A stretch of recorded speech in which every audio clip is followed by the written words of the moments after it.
Okay, thanks, Sue. Hi, everyone. Welcome to our SALTISE webinar, Artificial Intelligence and Academic Integrity, which we've been calling AI and AI. It's great to see so many people. It's not really surprising given our speakers today. A couple of housekeeping items. After the webinar, which ends at 4, we ask that you complete just a 2-minute survey so we can continue to offer you the programming that you need. Sue will post the link in the chat to the survey just periodically in case you have to leave early. And if you want it but you can't find it, just ask for it in the chat and Sue can post it again. Also, the webinar is going to be split into 2 parts, presentation and then a more of a panel format. So if you have questions during the presentation, we ask that you type them into the chat instead of raising your hand. And we'll address what we can during the presentation, but also keep a running list so we can return to them in the second half. So I would like to introduce our 2 speakers for today. Dr. Brian Smith is the Honorable David S. Nelson Professor and Associate Dean for Research at Boston College in the Lynch School of Education and Human Development. With degrees in computer science, engineering, and the learning science, Dr. Smith has significant research and teaching experience in computer-based learning environments and human-computer interactions. So he's perfectly positioned to provide insight into the role of AI in education. Dr. John Paul Foxe is Senior Director of the Center for Teaching and Learning at Concordia University, where, among his many other responsibilities, he sets the strategic direction for the center. He also has spent 7 years as Director of Academic Integrity Office at Toronto Metropolitan University. So as you can see from that role, he's an expert in supporting academic integrity in post-secondary institutions, which brings us to why we are here today. So we are here because we are facing what may be the biggest disruption to our educational work that we've ever experienced. And I'm using the word disruption not in the negative day-to-day sense, but in the theoretical sense, where an upset to the way we normally do things can, but doesn't always, result in successful innovation and ultimately a better way of doing things. So artificial intelligence is obviously disrupting how we do things in education. It's disrupting how we teach and how we assess. It's disrupting how we learn, how we generate ideas, how we create. It's disrupting how we gain knowledge and even what we consider to be useful knowledge. So it's happening now, and we want to know as teachers and educators, what can we do? How do we deal with this with the limited resources and limited frameworks for working in a world where AI is at our fingertips all of a sudden? And I know the question on my mind and probably a lot of our minds is, how do we cope with the threat, perceived or real, to academic integrity?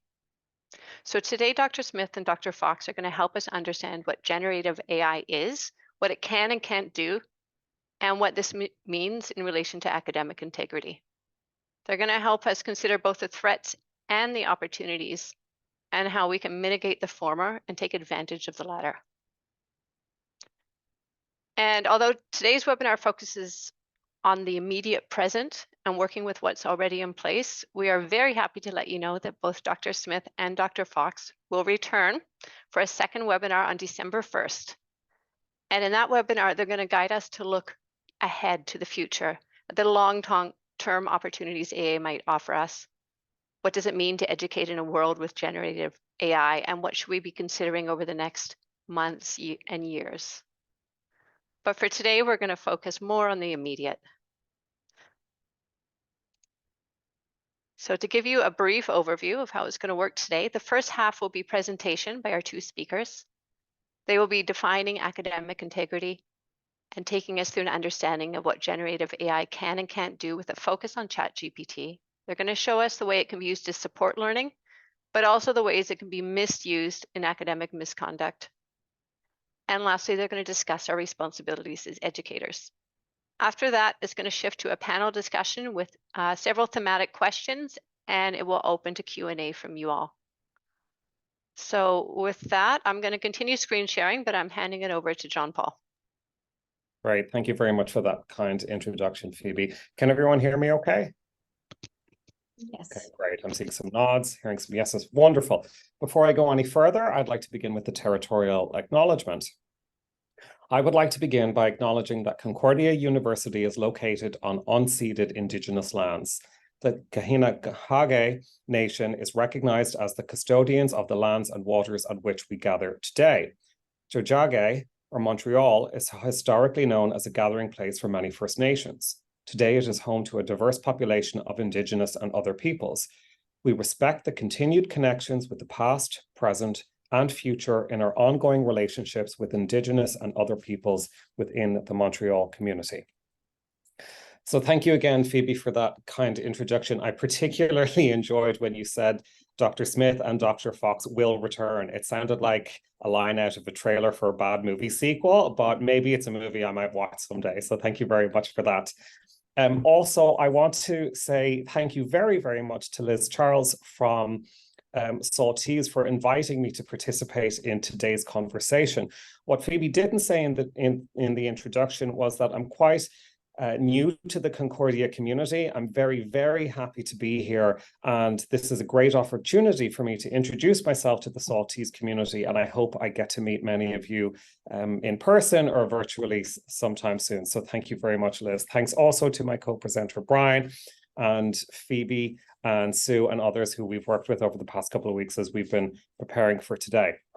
So as Phoebe had said in the introduction, we're going to start with a presentation and we will then turn it to more of a panel discussion and a question and answer. So while that is all very true, I would prefer, if I could, to try and engage you in a conversation along the way. I'll be honest, I could talk for Canada. I would get an Olympic gold in that competition, and it's very boring to me and probably to you too. So I'd much rather have a conversation. And given that we are talking about academic integrity today, I wanted to begin by posing the question to you all. What is academic integrity? So I would invite you just to take a minute or two to think about that. What is your understanding of academic integrity? I don't need lengthy definitions. You can write a sentence. You can pop in a couple of words into the chat, whatever comes to mind. So take a second, think about it, and put it in the chat. What is academic integrity?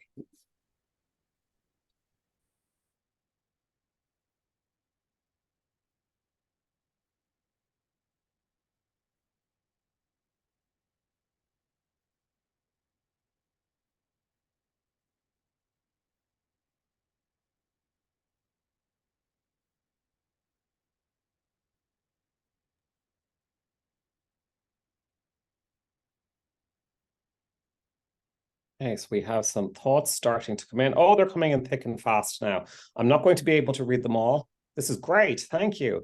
Honesty is something I'm seeing. Giving due credit for ideas and words that aren't your own. Absolutely. Being accountable for authentic academic work. Yeah. Acknowledging the source. All of this is true. Following the rules and code of conduct. Yeah.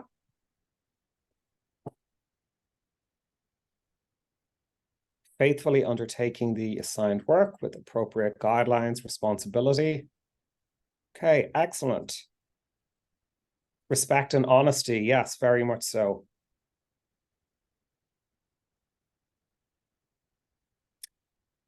Okay, so Gabrielle has, I believe, asked ChatGPT, what does that one say?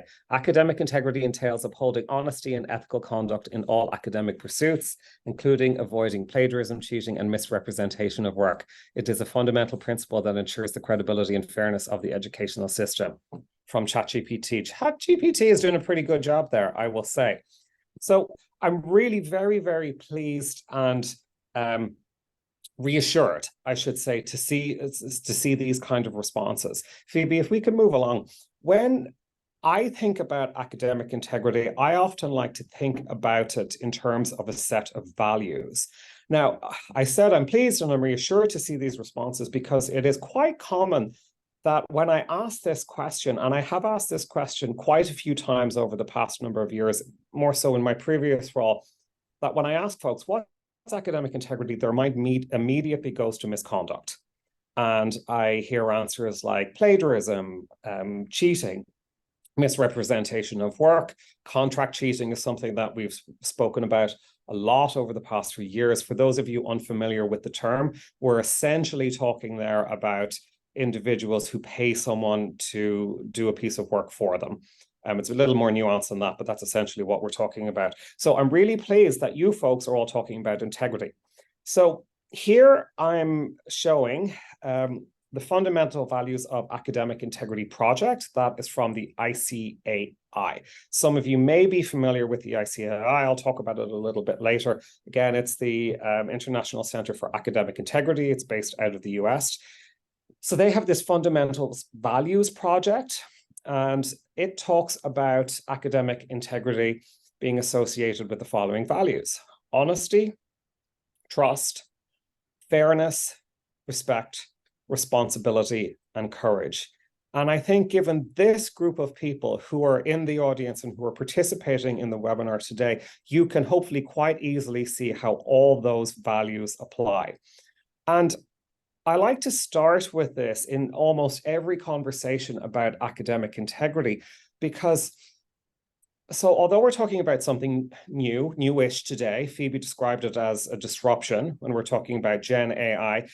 These disruptions come and go. Sometimes we will have threats to academic integrity. Sometimes we will have opportunities when it comes to academic integrity. But I think the values are steadfast and the values aren't going to change. When we're talking about academic integrity, honesty is something that I think will always apply, as will trust, fairness, respect, responsibility, and courage. So that is how I like to situate myself when I'm having these conversations. So Phoebe, if you wouldn't mind. All of us at all of our varying institutions, we will most likely have academic integrity policies. And those policies will say a lot of different things. Sometimes they're called academic integrity policies. Sometimes they're called misconduct policies, codes of conduct, all of the above. At Concordia, where I'm coming from, I think it's really great that right at the very, very beginning of our policy, it states very clearly, Concordia University places the principle of academic integrity, that is honesty, responsibility, and fairness in all aspects of academic life as one of its highest values. And once again, I think it's really, really important to be transparent about that. And if we situate ourselves from a place where we are talking about values rather than specific trends, then that's a good place that we are coming from. Again, moving along. Sorry, Phoebe, I feel bad that you're having to do this, but I appreciate your help. So I'm going to stop right there. I'm going to talk a little bit more about academic integrity and misconduct later, but I'm going to pass it over to Brian for right now. Great. Thank you, John Paul. And hello to everyone. Thank you so much for joining us today. And I can only, just reiterate what John Paul said in the beginning. Thank you to Liz and to Sue and to Phoebe and to everybody who's invited us here. It's a real honor to be. I've known about SALTISE for quite some time, so it's great to actually be here presenting today. I should have done what John Paul did, right? I should have said, okay, let me take some time and ask what people might think about artificial intelligence.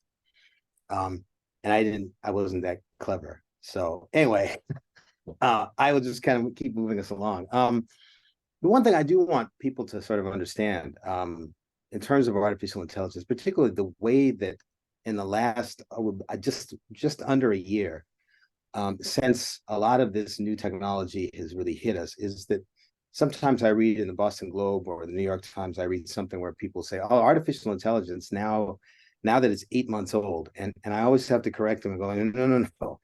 This is actually a pretty old technology, or certainly an old subset of computer science, right? And so what I have here up on the screen is a quote from, it's sort of what started it all. It's called a proposal for the Dartmouth Summer Research Project on Artificial Intelligence. And this was written in 1955. This was the first use of the term artificial intelligence. And the proposal was a funding proposal. So it was an ask for 2 months of funding, 10-man study of artificial intelligence be carried out during the summer of 1956 at Dartmouth. And you can see here, it says the study is to proceed on the basis of the conjecture that every aspect of learning or any other feature of intelligence can in principle be so precisely described that a machine can be made to simulate it. So the roots of artificial intelligence kind of start there. This idea that here were computers that were, in fact, still relatively new, certainly not on our desktops yet, certainly not in our pockets yet, but the very first kinds of computers between analog at that time, could we actually simulate human behaviors? It says in the next sentence, an attempt will be made to find out how to make machines use language, form abstractions and concepts, solve kinds of problems now reserved for humans, and to improve themselves. So if you think about that, right, the original proposal was even saying, we think some of those things about what it means to be human and that we would want to simulate are language. How can you do problem solving that's reserved for humans? So perhaps creative problem solving. How can you think about abstractions, the kinds of things we might see in mathematics, and basically to improve themselves. The idea now that you probably hear quite a bit of talk about this idea of machine learning. And so, yeah, Phoebe, I'm sorry, go ahead with the next slide. And I just wanted to put the last sentence up there, and I put that in bold, because this group, when they were asking for the money, they said, we think a significant advance can be made in one or more of these if a carefully selected group of scientists, by that they mean them, work on it together for a summer. And so just to point out, like, these are very intelligent people, but a summer, they needed a little bit more than that. And I don't think any of these guys are actually with us anymore, but so they would actually be, it would be really astounding to sort of ask them, what they think of the sort of where we're at today, 2023 versus 1956. Next slide, please. So I just put here a sort of sense of the range of things that are about artificial intelligence. We have, when you really think about the field, there's a lot of things that go into it and that go into making us human, right? So there are researchers in AI who work on speech technologies. How do you get speech to text, text to speech? That was, it looks like an easy problem now, but it was a very hard problem up until recently. Computer vision is one of the sort of big fields, subfields of artificial intelligence. How can you have computers that can recognize objects, be able to tell a dog from a cat, facial recognition systems that I'm sure people have heard about? How do they actually match, here's an image to a particular name or a person, when they actually can do that? Planning tasks. How do machines like us generate plans in the world, like make a schedule? How can they think about, what I want to do? I want to actually go grocery shopping, but first I need to pick up my kid, and then I need to, I need to make sure I'm at home for a 7 o'clock Zoom conversation. So that kind of planning is something, again, that humans do. Well, I'm not particularly good at planning, but some people are very good at planning and scheduling. And so can you get computers to do that? Robotics is another big field. Obviously, when people think artificial intelligence, you have to think, you can't talk about AI without thinking about self-driving cars. I'm from California, and so where my father lives now, the San Francisco Bay Area, there are many automated self-driving cars that are roaming around San Francisco, and essentially they're crashing into things. So the AI problem, we're not there yet. We still got work to do. So some aspects of it are a little bit further along. Natural language processing, machine learning, those are the two that you've probably heard the most about recently. So I can move on, Phoebe, thank you. What you've all been hearing about in the last year is something called generative AI, or Gen AI. And so that is this AI technology that's been around for a while, but really became known to the public around December of 2022.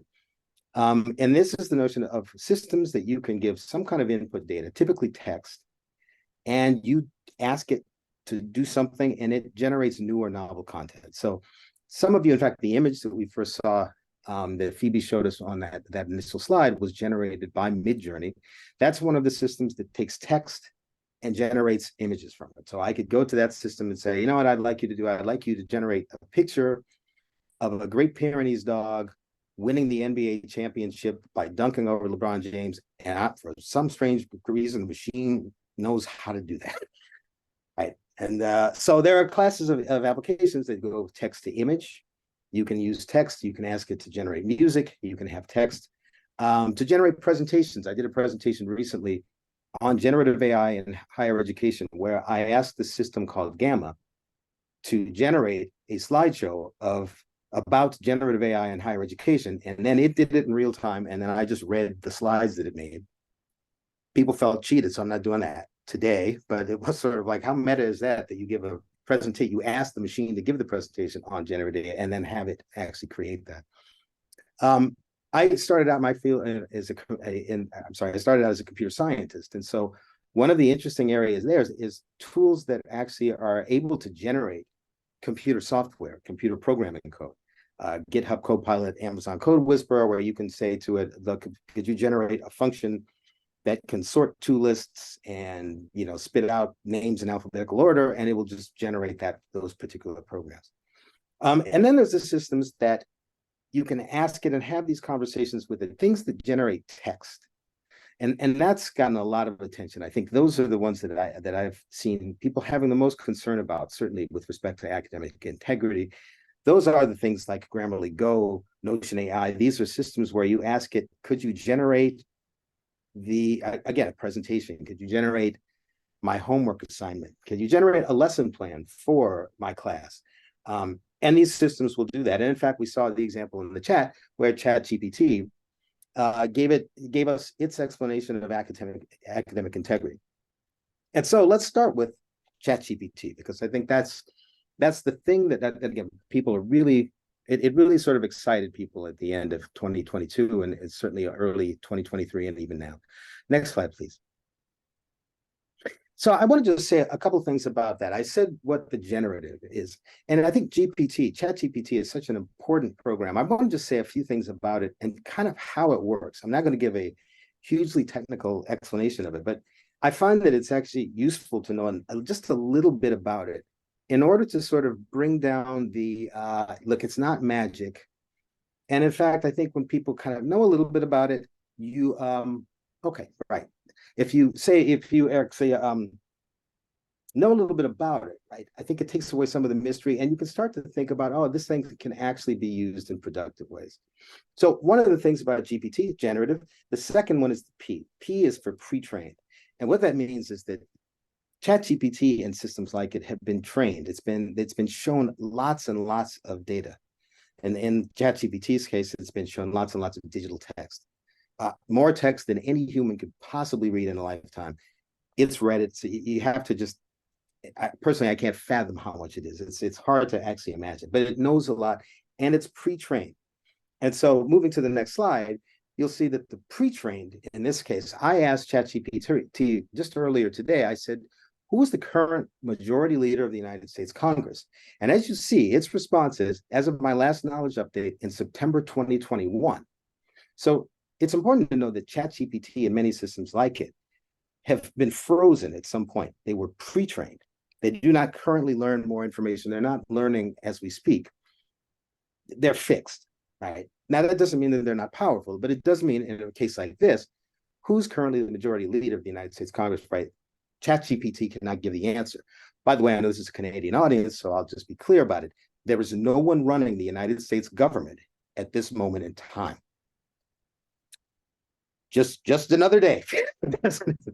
Next slide, please. So that's generative and that's pre-trained. This is a transformer, an electrical transformer, and it's not that kind of transformer. And as you'll see in the next slide, it's actually not one of these transformers, although it would be more interesting if the transformer were. I think some people are actually worried about this transformer. If AI can become giant autonomous robots that can then suddenly like destroy the human race, we're a long way from that, I think. But in fact, it's, to the next point, it's this kind of transformer. So this image is a block diagram of essentially what's happening inside ChatGPT and similar things. This is called a transformer.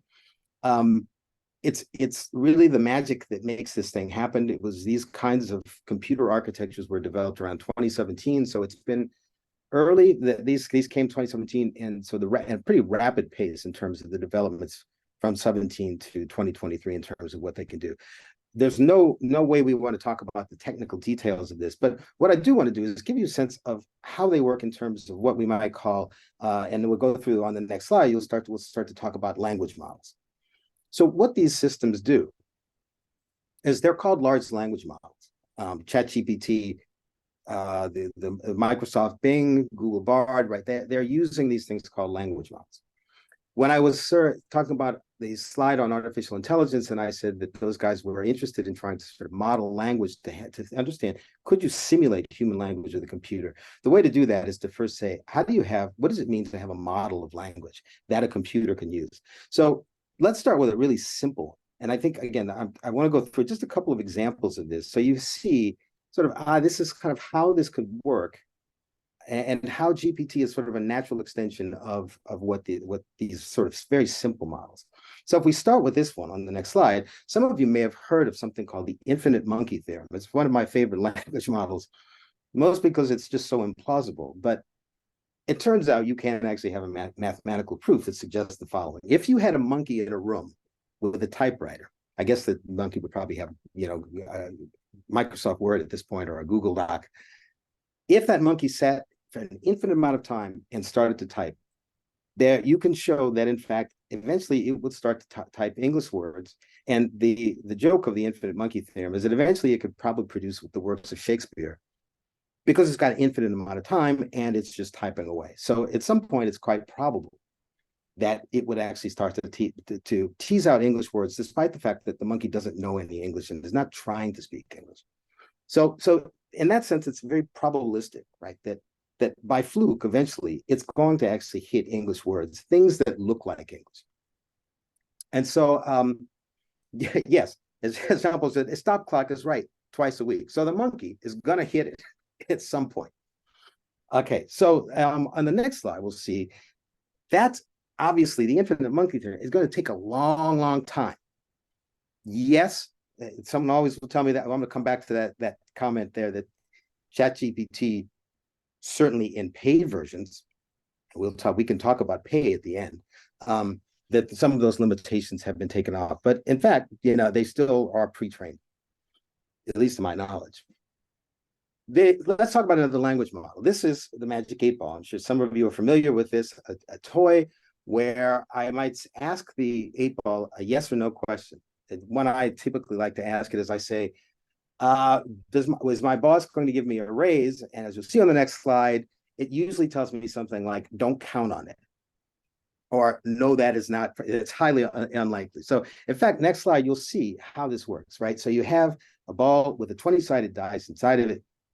You shake that dice, you ask it a yes or no question, and it's got these pre-recorded sequences of things, right? So I might say to it, how's this webinar going right now? And hopefully it would say something like, I'd say I have to ask a yes or no question. Is the webinar going well at this point? And hopefully it would say, without a doubt, or signs point to yes, as opposed to outlook not so good or very doubtful. I use this as an example of a language model. It's very simple. But think about it in terms of something like ChatGPT. If I could only ask a yes or no question, and it could only spit out 20 answers, it would still look reasonably plausible in terms of its language generation abilities.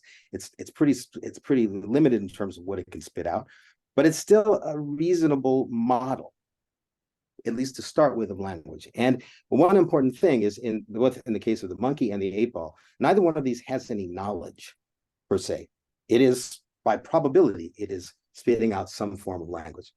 The next slide will show you something a little bit more sophisticated. This is an example of a program written in 1966 called ELIZA. And this is arguably the first chatbot written by a guy named Joe Weizenbaum. And you'll see here, and actually ELIZA was written to model essentially a psychotherapist. And so the conversations always take on this kind of very therapeutic kind of sensibilities, right? So it started out, you can see how I had a conversation with, it started out, hello, I am Eliza. I said, hello, Eliza, how are you? And she said, why are you interested in whether or not I am? I said, well, you're a little defensive. And it says back, does it please you to believe I'm a little defensive? And I said, no. Does it please you to believe you're not defensive? To which it said, do you sometimes wish you were not defensive? I asked it, can we switch topics? And then it said, say, do you have any psychological problems? So maybe it knows more about me than I do. But in fact, so that's it goes to the psychological problems because it's been trained, it's been taught things about how to respond as if it were sort of a psychotherapist. Next slide will show how this thing works. This was an example of something called the rule-based system. And so ELIZA had a lot of rules, unlike probabilities. It had a lot of rules underneath it where you'll see here, if you think about that first pattern, *1 you, *3 me on the left side under pattern transform rules. Imagine that it's looking for things that look like that, where *1 is basically saying, give me I don't care what you type, but I'm really looking for that word you, and I'll make everything in *1 a variable. *3 will also be a variable. And when it sees things that say you and any combination of words, me, it then goes, I'm going to respond with what makes you think I, and that set of words that it's now bound to the variable *3. So if I say to it, you really want to be like me, it sees the you and the me. It goes, oh, look at all that stuff in the middle, really want to be like. I'm going to use that as part of my response to say, what makes you think I really want to be like you? You see the transform is different. It changes me to you. And again, that looks reasonably in a conversation like that. And people were quite captivated by ELIZA in much the ways that people are captivated by ChatGPT, despite its simplicity. It certainly at that time seemed like a very, very complex language generation system. More common today, probably the most common things we were using that looked like a language model up to ChatGPT was autocorrect predictive text. So on everyone's phone, you start to type something, I need a car too, and you can see just below that, I need a car too, where it says get, go, and drive. So the computer has now gone, what are the most probable words to occur next in this particular sentence? I need a car to get, go, drive. And so now I can either choose one of those or type something completely different. The next slide shows that what it's doing there is, again, it's looking at the sequence of words up before drive. I need a car to, and then it's doing some probabilistic calculations. What is the probability? So it's seen a lot of text. In this sense, we're not trying to do rules like with ELIZA. Now what we can do is what something like ChatGPT is, how it's learned. It's learned on lots of examples from the internet, from Wikipedia, from textbooks and other novels and things like that. And in this case, with autocorrect, it's looking at what are the last 3 to 4 words, and I'll make the next predicted word. The power of ChatGPT and systems like that is they're actually strong enough, they've got enough compute power that they can go, I'm going to look for combinations between I need, I car. So it's looking at all of the words all at once, in a sense, to build up this very, very complicated probabilistic model, something that, again, we just didn't have the computing power to do before, nor did we have the data. And so it's really remarkable that in 2017, having these transformer models allow this kind of not just attention to what are the last 3 words, but give me a paragraph and have all the words figure out their relationship to one another. And that's the power of it. Having said that, just like the monkey and just like ELIZA and just like the magic 8 ball, it's not that it knows in the sense that humans know, but it has generated lots of probabilistic relationships that allow it to generate the kinds of language that it does. And that language is actually very, very convincing. So on the next slide, the reason I say that is that sometimes people will say, it knows, it's conscious, it's not. I suppose that those are questions one could think, they almost get philosophical in ways that we could think about. But for this discussion, I think it's more important to understand that here's this incredibly powerful probabilistic machine. And what can we do with it in terms of academics? And I'm sure John Paul has talked to many of his students. I've been doing this kind of thing with my students at Boston College, where I just ask them, what do you do with it? What do you use it for? And I have to say, and I'm proud to say that most of them, wait a minute, most of them have not come to me and said, well, I cheat with it probably because I'm a professor. But still, what people say to me is actually some interesting kinds of things, like I use it to answer questions. I use it just like John Paul did here. He asked, what is academic integrity? And someone said, let's ask ChatGPT.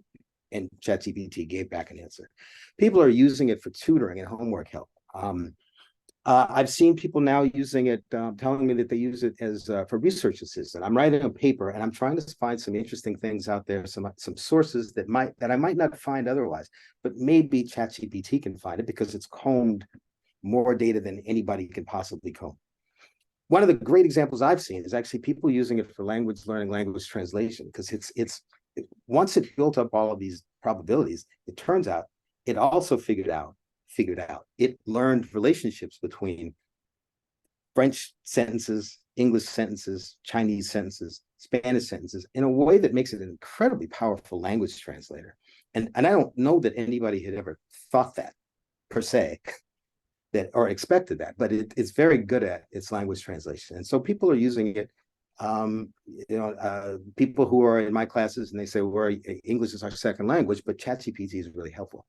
Writing and editing of text is an obvious place where GPT and systems like it are useful. Test preparation.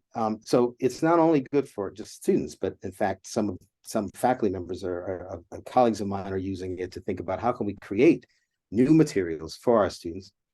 Accessibility, collaborative learning, programming, I mentioned earlier. So a variety of different ways. We can certainly talk about more of these later on. I want to turn it back to John Paul right now, but I wanted to at least say that some of these machines that can do these incredible probabilistic things really do have some they provide interesting opportunities for us as we think about what to do with them in classrooms. Thanks very much, Brian. Fascinating stuff, really fascinating. And I want to reiterate the point that you just made, that if we take ChatGPT as an example, it is an opportunity. It really is. It's an opportunity for us, and it's an opportunity for our students to assist in learning. The converse of that is that, it is possible, and many of us will have seen, that some folks, and unfortunately some of our students, are occasionally misusing ChatGPT and other forms of generative artificial intelligence in their work. As you were talking, Brian, I was thinking, because you gave us, well, you did many things, and you gave us a lot of really great points and things to think about, but you gave us a bit of a history lesson as well, which I really appreciated when you talked about where artificial intelligence has come from. And when I think about that in the context of academic integrity and academic misconduct, if we think about something like spell check, at one point that was use of spell check was thought of as cheating or misconduct. Similarly, calculators were at one point a huge threat in terms of academic integrity and misconduct, which is why I'm going back to Phoebe's earlier introduction, where she talked about this as a disruption. And I want to reiterate that. That is a great way of thinking about this, because there is, I think, for a lot of us, if I may be so bold, a sense of fear almost, that people are worried. They don't know what this means for the future, particularly in our educational context. And I don't want to say people are wrong to feel that way. It is very reasonable for people to feel that way. But I invite us to remind that calculators were once the end of the world when it comes to academic integrity and misconduct. And I don't know that this is necessarily any different. So with that in mind, what is academic misconduct? And again, I'm going to ask you, you all did so well earlier when I asked you, what is academic integrity? So now if we ask, well, what is the opposite side of that coin? What is academic misconduct? And again, I'll ask you to think about it for just a moment, and then I'll invite you to share your thoughts in the chat, please.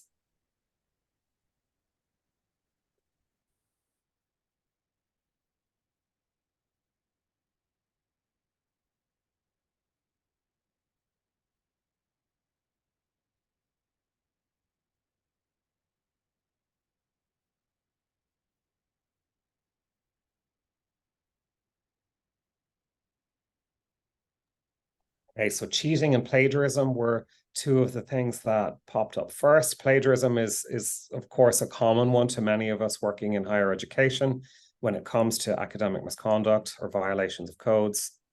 Disregard for rules of conduct, certainly. Cheating. Josh, hi Josh, says deliberately acting. Josh works at Concordia. Deliberately acting against an institution's established rules and guidelines.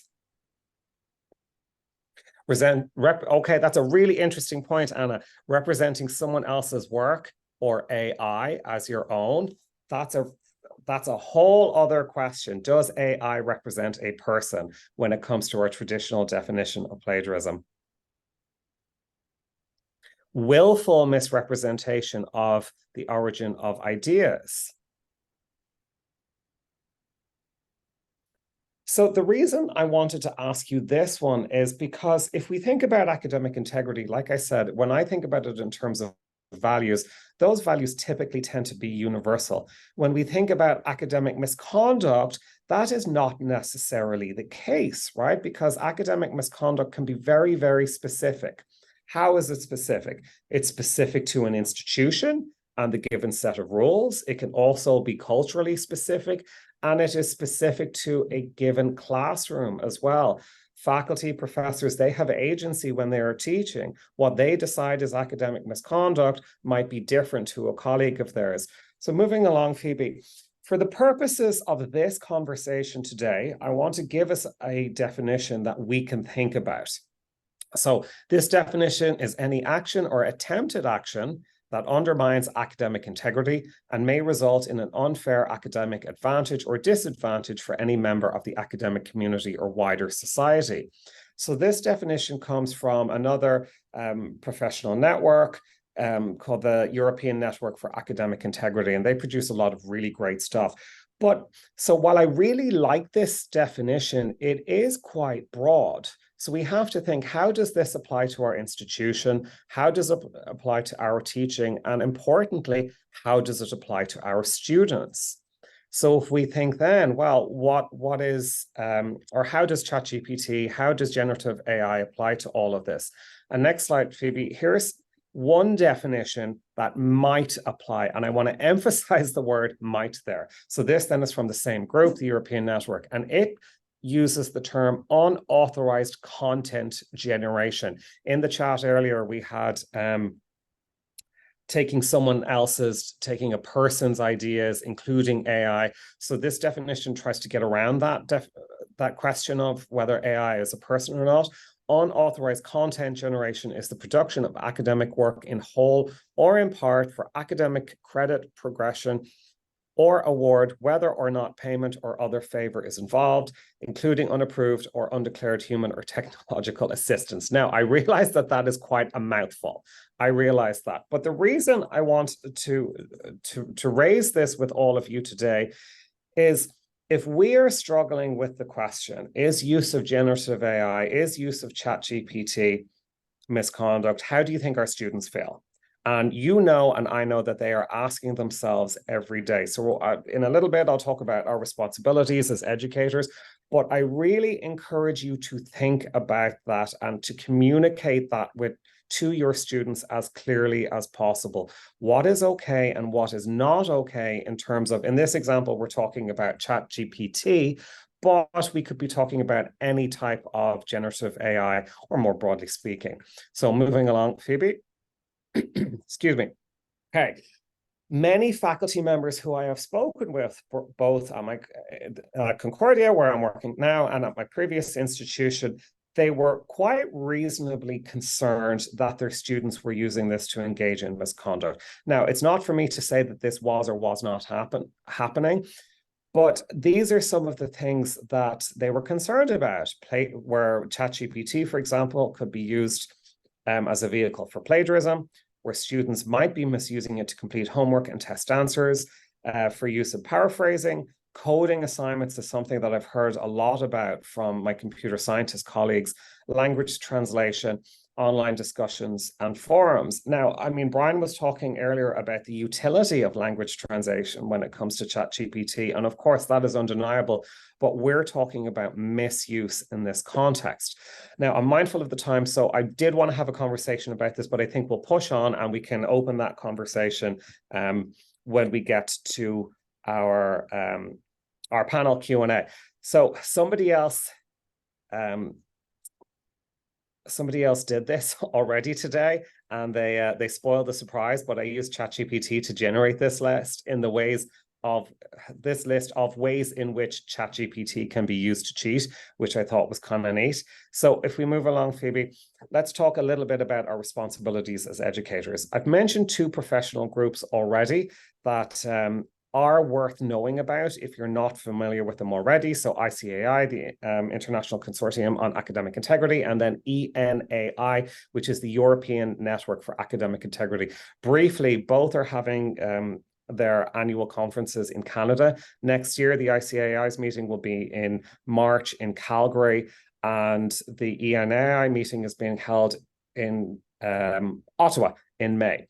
But what I'm going to focus on now are the principles on the use of Gen AI in education from the Russell Group. So ICAI, ENAI, and the Russell Group, they've all brought out different statements, as have many different professional groups. and authorities. But I want to focus on the Russell Group one, if we can move along, Phoebe, because it's one that I really, really like and I think has a lot of good stuff in it. So for those of you who are unfamiliar with the Russell Group, they are a group of self-selected, research-intensive, publicly funded universities in the United Kingdom. And as we look at this, you will see that they're using the word staff. I want to just clarify, in the UK, they talk about faculty as staff. That's the terminology we use. So but when I hear in this context, and I've taken it verbatim from the Russell Group, talk about staff, I'm talking about faculty and staff. So really our community, including students. So let's look at each of these principles.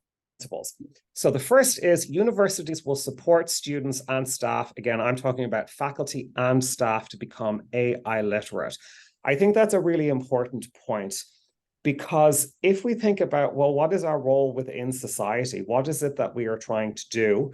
I'm hopeful most of you will agree that education is a big part of that, and that it will be necessary for all of us as individuals, both private citizens and professionals, to be at least somewhat AI literate. The CBC, which is the public broadcaster here for those of you in the US, the public broadcaster in Canada published an article a week or two ago that I really, really enjoyed, where they talked about, will ChatGPT and Gen AI take our jobs? Which is something that a lot of folks have been talking about recently. And it said, no, it won't take our jobs. However, the individual who is AI literate is more likely to get the job than the person who is not AI literate.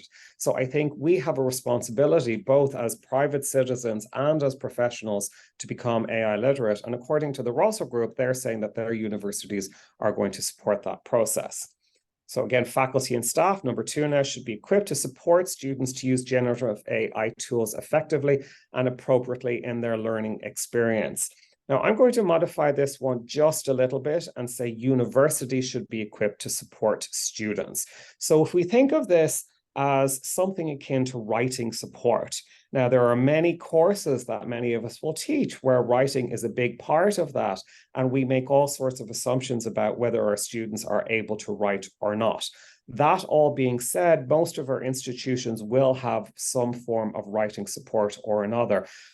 The point that I'm trying to make is that I agree with the Russell Group in that the university, capital U university, whether it's coming from the university at large, whether it's based in our libraries, whether it's based in student success and support, or whether it's happening in the classroom, we really need to be supporting our students. If we support our students to use these tools effectively and ethically, then I think academic misconduct will be less of an issue for us all. Now, here's one I think that really does require a lot of conversation, because it's a fine principle, but it might not be as easy as it might look. So universities will adapt teaching and assessments to incorporate ethical use of generative AI and support equal access. Now, as was said, I work in the Center for Teaching and Learning at Concordia, and most of your institutions will have similar centers. And I think it's important for us at these centers to be thinking about this. We are here to work with our faculty partners to help them. It should not be left to faculty alone to do this. We should be supporting our faculty members so that they can modify, perhaps redesign their assignments such that they are promoting academic integrity and incorporating ethical use of generative AI.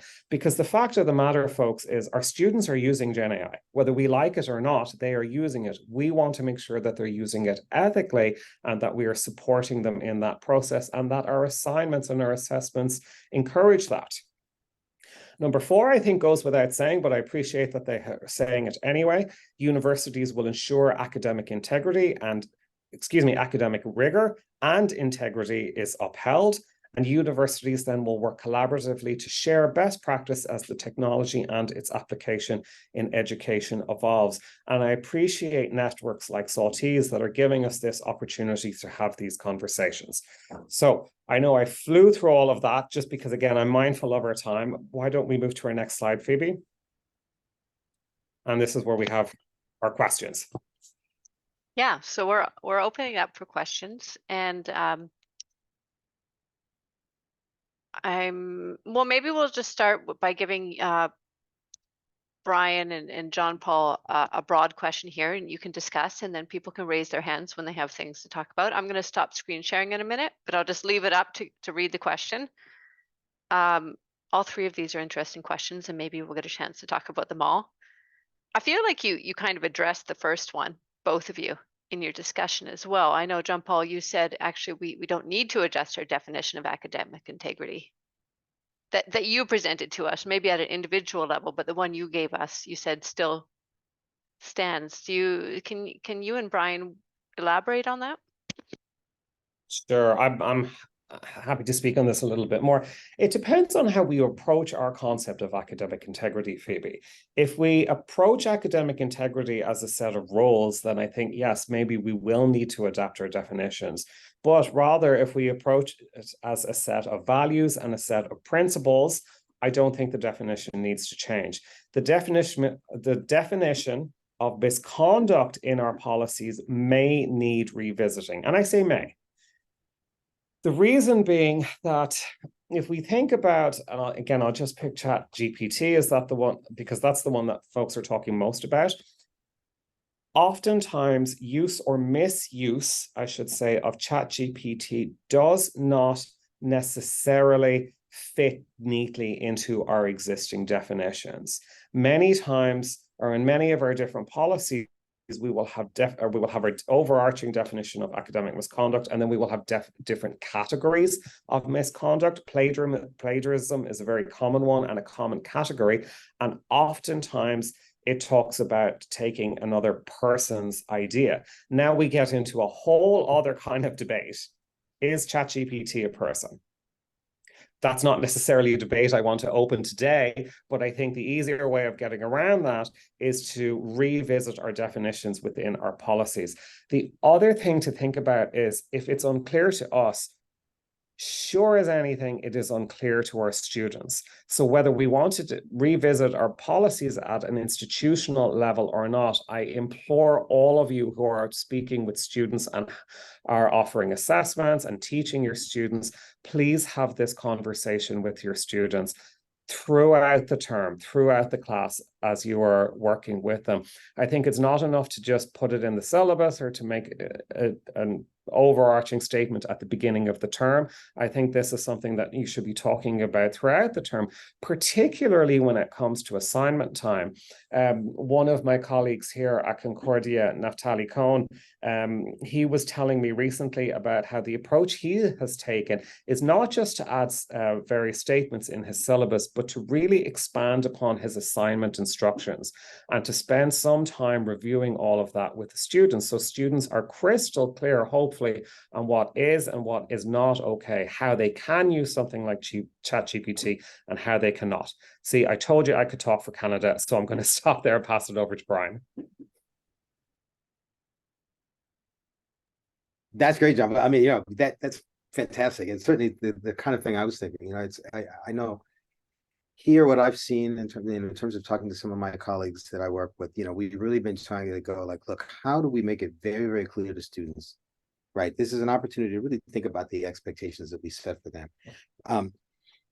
The integrity part, the things that you actually talked about, John Paul, honesty and trust and respect, right? I mean, those are the things that we kind of, okay, we don't see big changes in those kinds of things.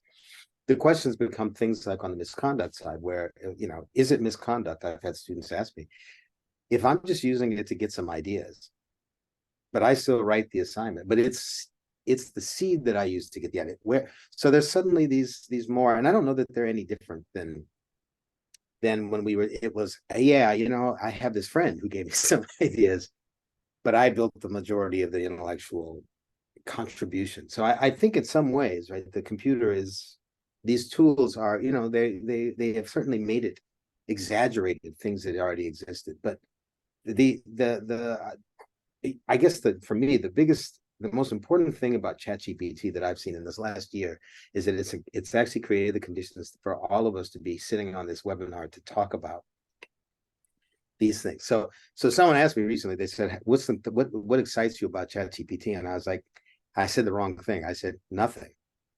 And people got mad. They were like techie people. So they were like, what are you talking about? Like, you can't, like, yeah, I mean, like that, like OpenAI. Actually, I was with an OpenAI person when I said that, to be quite honest, that I saw that pop up. So they were like, what does that mean? It doesn't excite. I said, what excites me is to see the ways that people use it, and that they are trying to think about how they might change, refine, make the student experience, make the teaching experience better, right? And so that to me is exciting. But I mean, sure, it's a chatbot, okay? I mean, I don't know. I mean, I shouldn't say that, but I think trying to figure out ways to make these kinds of, have these conversations with our students and really sort of try to clarify for them and to have them think about, what are those points that potentially cross the line, and what are those things that are, no, that's going to be, there's so many great ideas that I see popping up now. Yeah, I know, right? I'm looking, going like, like paraphrasing it. So I say, like, how are those things going to change? I think I'm sure we'll talk about that more in our next webinar too. It's like something, or kind of on the brink, as John Paul said, just the way that the calculator and the spell checker really, they're not that bad, as it turns out. Just before we leave this, Brian, I just want to reiterate the question that you posed. Is use of ChatGPT academic misconduct or a violation of a given code? Well, the thing is, every one of us in this room might answer that question a little bit differently. So if a student were to ask that question of, I don't know how many people are in the room, they are going to get different answers. So that is why I'm saying it is just essential that we are crystal clear, to the point of nausea, where we are repeating ourselves and making it as clear as we know how, and inviting questions and discussion from our students. Because even within a given department, you can have different faculty members who have wildly differing opinions because they run their classes differently and the nature of their assignments are different. And that's okay. That is absolutely fine. But we have a responsibility to our students to make sure that we're being as clear as we possibly can.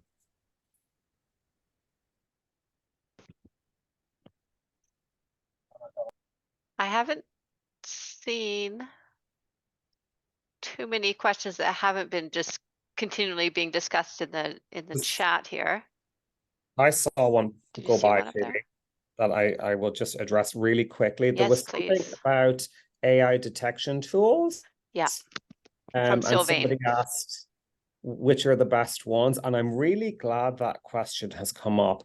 And from my experience, and I would be actually, Brian and I haven't discussed this, so I'd be interested to hear what you have to say about this, Brian. But from my experience, the answer is none of them right now. Who knows? That may change at some point. But from my position, I strongly discourage the use of those tools or any reliance placed on those tools whatsoever. They are known to generate false positives. They are known to be incredibly unreliable. Now, I can understand why many of us might seek to use these tools because we're looking for a solution. And what we're talking about is a moving target. The fact that, again, I know I keep saying ChatGPT when we're talking about generative AI more broadly, but it is evolving and changing more rapidly than any of us could have imagined, and we're struggling to keep up. But my thought on that is, rather than focus on trying to catch it, let's talk about how we prevent it. And I think if we do some of the things that both Brian and I have already talked about, that's how we win this race. Brian, what do you think about those detectors? Completely agree. The false positive rate right now is alarming enough that it's, you've probably seen the stories, I mean, in the news about university students or our high school students who I didn't cheat on that, but I was accused of it because the machine made the hit. And, when you think about sort of how something like Turnitin, that's a pretty popular one of these kind of, Turnitin works because it combs the internet and goes and is looking for exact copies of things that actually exist out there. And so that's how it was able to do what it was able to do. Now you have this thing that just generates text, so that the text will never be the same in print, certainly theoretically. I mean, it's unlikely. And in fact, even if you go to one of these systems and you give it the exact same prompt, it's mostly going to come back with a different answer. Similar, but changed enough. And it's not that it's trying to change it. It's just, it's a probabilistic system. So the numbers come back, the probabilities of the words change, and so it gets a different response. Again, a pretty reasonable response. That's the trick, is trying to figure out, for the people who are building the detectors, like that kind of nuance is really, really, I mean, as a technical person, when I was first thinking about it, I don't know how you do that. I just can't imagine it. So clearly that's the machine solution is not going to be there for a while. So again, I think it is, as John Paul says, when in doubt, right? It's actually, there's no technical problems. It's really about what do we do with the humans and all of the cultural and the social and the ethical and all of those things, right? So that we can have those conversations with kids to go, you know what, given what is academic integrity and the fact that you were here to learn, we hope that you wouldn't do this because it's crippling you. And so how do we really help you? How do we design assignments that make you don't need to cheat, you don't want to cheat, right? You actually want to learn this material. So I think that's the thinking side I'm encouraged to see a lot of faculty colleagues, I'm sure many of you really thinking hard about how do we do that. And at the risk of repeating myself, for most of you faculty who are teaching in participating in the webinar today, you will have resources and you will have assistants at your institutions who want to help you and want to work with you. At Concordia, again, we have our Center for Teaching and Learning, and faculty aren't on their own in this. Many faculty are scratching their heads going, I have no idea how to do this. Come and work with us, and we will. And I mean that more broadly. Come and work with us. Work with your centers. Work with your partners who you have at your institutions who want to help you with this. I can only second that, and it's something that in the last year, talking with people, many people, groups like this, I've always said the same things. Find your Center for Teaching Evaluation. Find the group who might be in charge of digital learning. Find those, because they are working on this problem day and night. They are thinking about this stuff. They have more time, I think, to commit to these things than I do, being in the classroom all the time. And they're great resources. I mean, I've had an incredible time this year working with those teams at Boston College and other places, right? Just really sitting down and thinking like, okay, so how do we deal with this, right? And there's this they're coming up with great ideas. So I'm having a hard time keeping up with the chat. So I think I am on top of it. Are you? Well, yes, we'll see. We'll see. People can repost if your question got missed. Val had a question. Before Val's question was Nadia's question about Bill C-27 in Canada. Brian, not being Canadian, I don't know if you're aware of the bill.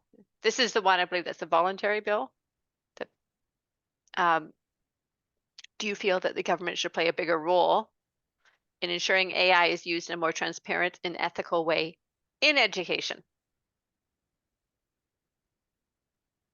Big question. That's a huge question, and I'm uncomfortable being the Canadian on the panel because I don't know where to begin to answer that. So I will pass it back to the participants and the expertise in the room if anyone wants to take a stab at that. What do you think?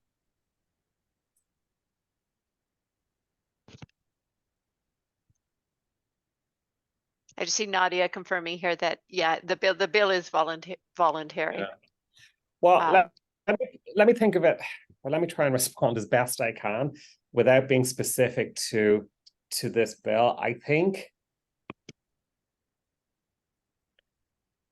there will be need for some level of regulation. What that regulation looks like remains to be seen, but we can think about the regulation in many different contexts, right? We can think about regulation from government. We can think about regulation, and in Canada, we have our federal government, and then we have our provincial governments, similar to the US. There's the state governments. So there's regulation at all those levels. But for me right now, I'm thinking much more at the micro level. I'm thinking about the classroom. So I don't want to dismiss the question. It is a perfectly valid question. It's an excellent question, actually. But I don't know, are we there yet where we're in a space where we're able to think about regulation, just because it's an emerging field, although it's been around for a while, it has changed and continues to grow and change at such a rate that we can't even keep up. I don't know if we're in a place to be able to do that. I do think, though, we are in a place to be able to address it in the classroom. Sorry, I wish I could give you a more fulsome answer than that, but I just don't know that I can right now. If anyone else has anything to say about that, I would genuinely love to hear what you say. If you want, yes, I see it. Chris. Please, thank you. Help me out. I'm just feeling sorry for you. I mean, we're all faking it, right? Nobody knows what's going on, and we're all scrambling to look not too idiotic in front of our students or in front of panels, and questions come up. We just don't know. But I think and it's really difficult for administrations to place policies or for institutions or for governments, as you're saying, at different levels. But I think one middle ground, minimally, we can start pushing for is transparency. We don't know if this tool should be used or how it should be used, or if there's enough privacy or whatever, but at least we can start saying, at least acknowledge it's being used, or, this data is being used by such and such systems. So I think that's an area where we could at least start to look at and find some consensus about what's reasonable, so at least we know what's happening. That's a great point, Chris. Thank you for helping me out, by the way. That's a great point. But very similarly, if we think about the context of our conversation today, that's what we're asking for in the classroom as well, right? I'm suggesting, and Brian's suggesting, we're suggesting, and I'm seeing broad agreement that we're clear and transparent with our students when we say these are our expectations of you when it comes to use of ChatGPT and Gen AI, and we are asking for that same transparency from our students. Just a point that occurred to me as we were talking, one of the things that I've been working on with many colleagues here at Concordia is trying to get a sense of what is happening at the institution. And there are a lot of different things happening across the institution. So I think something we, and I mean all of us, could do a better job of is trying to pull these things together to see what is happening at our institution. Where are the various areas in which these conversations are having? I know one university in Canada quite recently, they very recently appointed, I'm going to get the title wrong, but it was something like a chief executive officer of artificial intelligence for the university. And, there'll be pros and cons with that model. And some people might think that's a great idea. Some people might think that's a terrible idea. But the one thing I do like about that model is I would hope that that position and that office will help to bring all these conversations together. And I think that's something that will help us in each of our institutions as well. So very similar to the way that we're all sharing today by being here as part of that conversation. Yes, thanks, Liz, for posting the article. I think at our institutions, we should be having similar conversations to this one. I know I've gone a little bit off topic, but it was something that occurred to me as Chris was making his point. Thanks again, Chris, for helping me out. Brian, do you have any comments on that? No, I mean, the regulatory stuff is, it's also, people are certainly talking about it, but Europe, United States, everyone is trying to sort of, and I think Chris's point, like nobody knows what we're, if I look at the kind of work that's certainly happening in Washington, D.C., people are making the conversations are starting, and I think people are now trying to go, but what does that mean, right? And by bringing the big tech players to the table, there's certainly at least an acknowledgement by the Googles and the Microsofts and the Amazon and OpenAI, right? That this is something here is perhaps bigger than they initially thought. How to regulate it is still not clear. Some of you may have heard that at one point there was early on there was a letter that was signed by a number of people that first asked for this 6-month moratorium, like let's hold off on any research so we can stop and think about this. And that, I think that 6 months, people signed the letter, but it clearly didn't stop that train from moving. And I think it's hard to stop innovation at this point, right? It's particularly because you now have not just the big companies, but you also have smaller, open, sort of startups and other people. I just put an a language model on my computer last night to work with some grad students on some things that we've been thinking about that might be, in fact, how do you use these tools for research, right? And so we are interested in, hey, could we build some interesting things that would really help support teachers in science classrooms, because it it knows so much. It's like, why not try to use these things for good again? So I don't know where the regulatory thing is going to go, but I do like Chris's idea, and I think this was one of those things when OpenAI first started, right?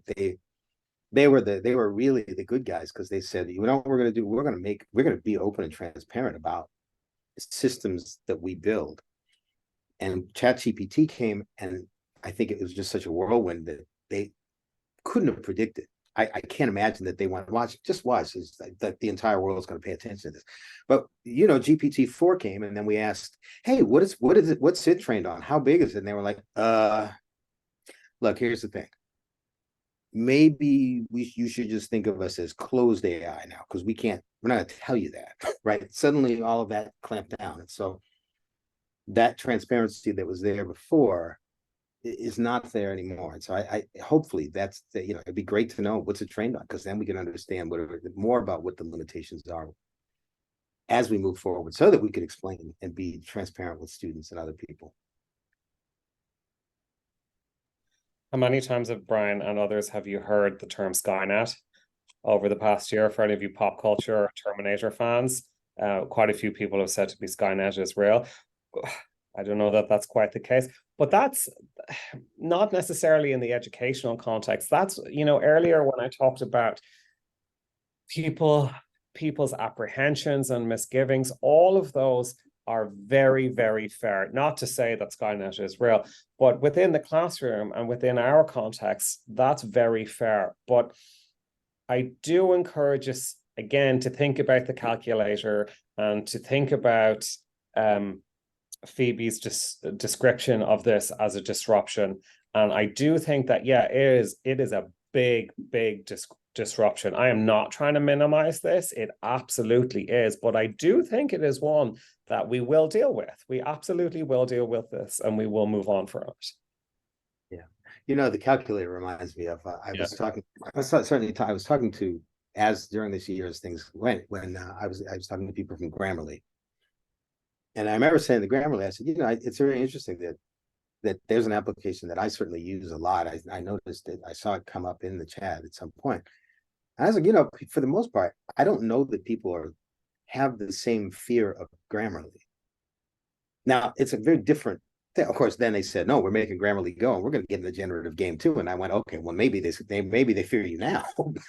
but up to that point, I think it was like a calculator. Here's a tool that can help me catch errors in my writing, make me a better writer, push me. But it's not, of course, the difference is it's not me saying to Grammarly, okay, just generate my essay, right? I acknowledge it's a very different thing, but I think it is like how to, I wish there was something in between the two, right, that had come, right, that could have gotten us more used to, because that again, I think that ChatGPT's arrival was such a it could be supposed to do that. But again, I think if we think back to the calculator, Grammarly is just another example for most people. Like, it's kind of a cool tool, right? It's no big deal, right? Brian, I don't know if you've had a chance to see, because you were speaking, but Jane posted a comment that I think is worth noting. So I'm just going to read it aloud. We've been talking about our concerns. It's worthwhile to talk to our students about their concerns around Gen AI. The concern my students have expressed are that if they don't use Gen AI to cheat on their assignments, they will fail. They will fall behind in terms of their grades, because so many of their classmates are using it for the assignments and getting great grades. It's important that we address those in the classroom as well. So there's a great deal of peer pressure to use Gen AI, at least at the CEGEP level, to improve their R scores to get into university. Jane, I will be honest with you, that breaks my heart. And I have heard that previously in my old role when I spoke with students, and they have talked about the sense of pressure that they feel to cheat, because their assumption, and you know what they say about assumptions, so that it may or may not be true, but their assumptions about their peers cheating meant that the only way they could keep up was to cheat. And I thought that was a very, very sad day when I had that conversation with that student. But Jane, thank you for bringing that up, because it goes back to the transparency that Chris was talking and Brian was talking about, and again, the conversations that we need to have with our students. I know I sound like a broken record, but I keep repeating it because I really feel it is so important to take the bull by the horns and to have the conversation in the classroom. And if there are opportunities to promote ethical use of ChatGPT and GenAI and to actually bring it into your assignments and into the classroom, then I encourage you to do so. That's interesting, Valerie, who knows everyone who uses ChatGPT in my class is failing. Brian, what do you think? I had to laugh at that one because I was thinking, I have seen these great examples of people coming in. A friend of mine is a political scientist. He showed his students something that ChatGPT had written, and he said, okay, so what do you guys think? And everyone said, that's an A. That's an A essay. And the faculty member said, okay, great. So it's actually an F. There's no citations. So that's the first thing. So here's what we're going to do now. Actually, we're going to sit down. We're going to create a rubric, and I'm going to show you. We're going to look at different examples that the chatbot comes up with, and I want you to think about. And I'm going to show you how I think about what an essay should contain, what a political science argument should look like. What should it contain? And then at the end of the term, I guess they went back and they looked at ChatGPT essays and they went, oh, that's a C- at best. I mean, that's not even right. So, it was, I think, that way of trying to help them see, yeah, it's not, it does generate things that are, for instance, actually, even when we were talking about a system, these things the detectors. The one thing I usually can detect, I've looked at it enough that I go like, oh, look at all those bullet points. I mean, you may have noticed, like ChatGPT, it loves bullet points. I mean, that thing is just like, oh, I'm going to give you like, here's some numbers and some bullets, and that's for me is always the kind of like, why is it doing that? But I like you, John Paul. I think it's sad to see if students are thinking that. But I also, what Emmy said, I was thinking the same thing. Was sort of like, well, it is that it's weird. It's that interesting kind of. It's like everyone's doing steroids, so we better do steroids. So it's like Lance Armstrong GPT. It's oh wait. But it is kind of like, in fact, you could think of it that way, right? It's why do the professional athletes cheating? Because it is in these high pressure. We want to become the best, and the only way we feel we can do that is we need to have these artificial kinds of support systems. So I think that's another opportunity for us to think about, what is it that we're doing in our classrooms? How can we make students feel, again, that they value the learning, and we can get them in situations that aren't so high pressure, high stakes? My colleagues and I have been really thinking about, things that we used to do where we put so much emphasis on homework. And that's the place where they could really use these things for bad. What do we do, right? And how do we kind of change some of the assessment strategies that we have, and ways to get kids to do that work, but not feel that pressure. So and I don't think it's easy. I mean, I struggle with it myself, but I feel like that's got to be the answer. Certainly trying to figure out how to make kids not feel that pressure. You're right, Brian. The way you and I are talking, we're like, it's the easiest thing in the world. Just change all your assignments. Go ahead. No, of course, it's not that simple. Of course, it is absolutely not. And that's why we're here. That's why we're having this conversation.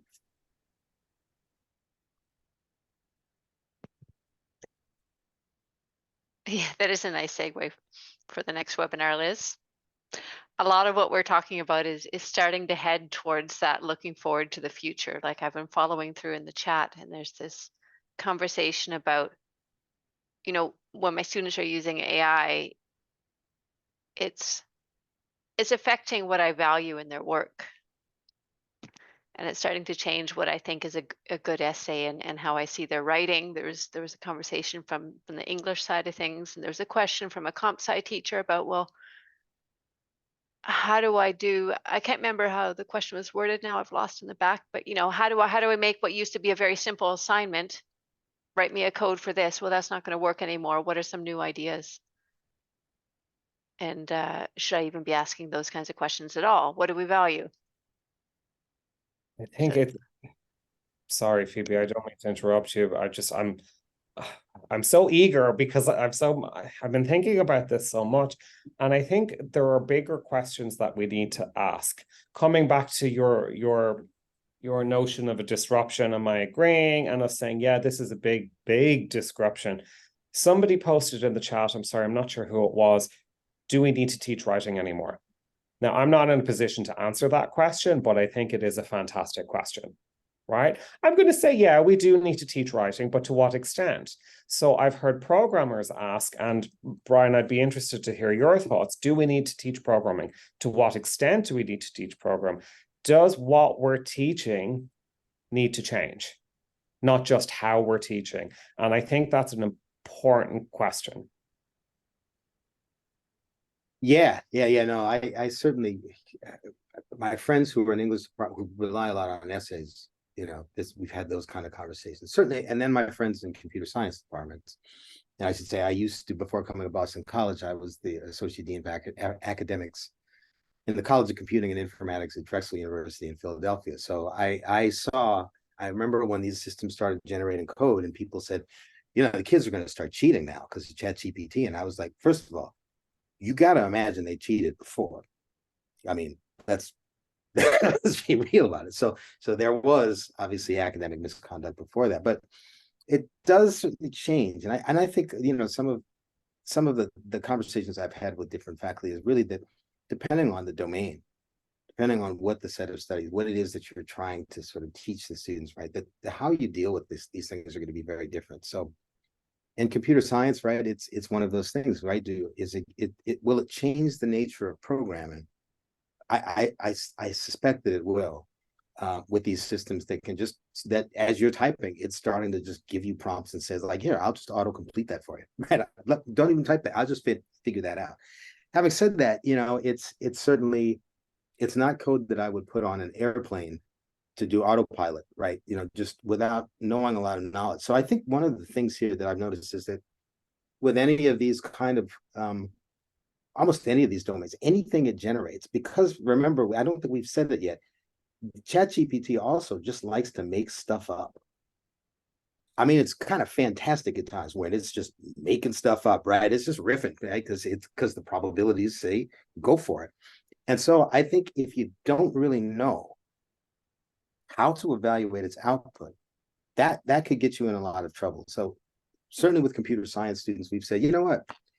You do what you got to do. You go to ChatGPT and you can complete your entire data science assignment by just using these different programming tools. But when you come to the exam, and if we happen to have that on paper, good luck, right? Hopefully you've actually figured some of this stuff out. Or good luck when it's a project and you really have to know enough to really explain the programming, the concepts, or explain the writing, or explain, right? So trying to, I suppose, show your work is a lot of what we've been telling people. I get them to break that thing down and actually explain. Yeah, I have a body of code, but this is in fact how I generated that body of code. And I think as soon as one kid can't do it, the rest of the class goes, "Oh, this guy's serious. This person's serious. We actually have to figure this out."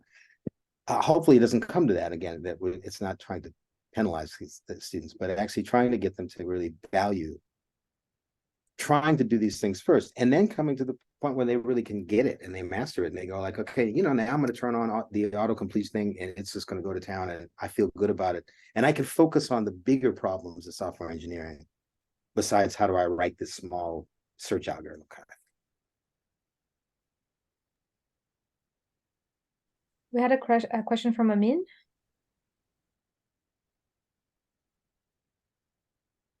Actually, it was more of a comment, especially when it came to should we teach writing anymore?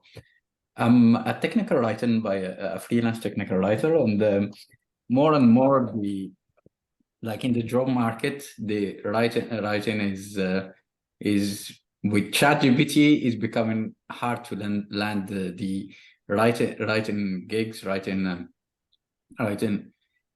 in a way that was like more traditional. Like a year ago, it was just okay. There is a technical problem that I have to write something about. Now people are being able to generate that, and what they want is just the quality assurance of that. They don't want the actual writing. So that is actually a very legitimate question. What I think, like I've been to a lot of these the discussion about AI, and it always comes down to better pedagogy. So when it comes to writing, and I think there was a comment about that, we have to go beyond what's beyond composition when teaching writing. In the same way that in maths, for example, you can learn mathematics without knowing how to do mental calculations, which was something that used to be taught. Now you don't find like that in any curriculum. They focus more on the logic, on abstract mathematics. And I think this is the way forward, both for programming assignments and for writing assignments. So how like move up in the Bloom's taxonomy when going with our teaching objectives, learning objectives, and maybe that's the next conversation: how to morph our learning objectives towards an AI enabled class. I'm going to interrupt, not with anything wise to say, other than that does sound like a great segue to the next webinar. But it's 4 o'clock, which means that our webinar is going to officially end. So I really want to have the time to thank our speakers today, Dr. Smith, Dr. Foxe, John Paul, Brian. You guys have given us so much to think about today. It's been extremely informative, but also just raised so many questions. And I'm really glad that we have the chance to continue this on December 1st. So thank you. And thanks to everyone for coming today. It was a great turnout. Yes, thank you, everyone.